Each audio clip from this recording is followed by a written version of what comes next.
le mercredi 9 avril 2025, sur instruction du Premier ministre, chef du gouvernement, ministre des Sports et du cadre de vie, s'est tenue une rencontre présidée par Madame le ministre d'État, ministre de la fonction publique et de la modernisation de l'administration, Anne Désiré Pouloto, en présence du ministre de l'Éducation nationale et de l'alphabétisation, professeur Marietou Kone, du ministre de la promotion de la jeunesse,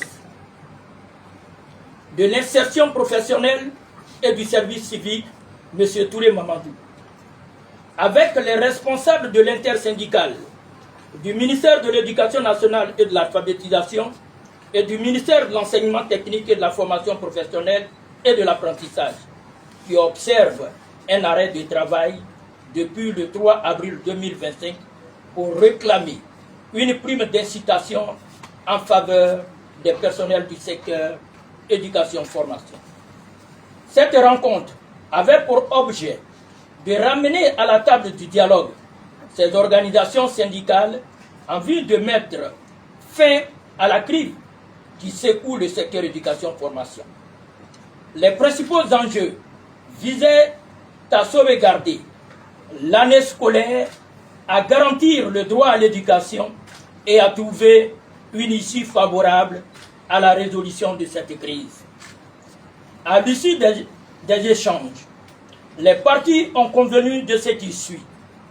L'organisation d'un atelier inclusif les 17, 18 et 19 avril 2025, réunissant l'ensemble des parties prenantes autour du thème « Examen de la revendication relative à la prime, élaboration d'un chronogramme de travail ». L'organisation d'une rencontre au cabinet de Madame le ministre d'État pour la restitution des résolutions et des conclusions de cet atelier le mardi 23 avril 2025.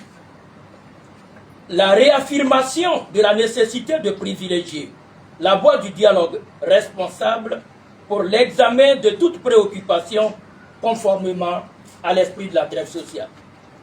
Les organisations syndicales ont fait le plaidoyer de la libération de leurs camarades incarcérés ou interpellés et la levée des mesures à caractère financier prises lors de l'arrêt de travail observé les 15, 16 et 17 octobre 2024. Les membres du gouvernement, rappelant le principe de la séparation des pouvoirs, ont fait connaître que le plaidoyer relatif à la demande des personnes condamnées ou interpellées relève de la compétence de la justice. Toutefois, ils ont promis porter ces doléances à l'attention du gouvernement. En retour, les membres du gouvernement ont demandé un signal fort allant dans le sens de l'apaisement pour l'arrêt de la grève déclenchée depuis le 3 avril 2025. L'intersyndicale, tout en saluant l'esprit de convivialité qui a prévalu au cours de ces discussions, s'engage à consulter sa base le jeudi 10 avril 2025 au cours d'une assemblée générale, fait à Abidjan le 9 avril 2025.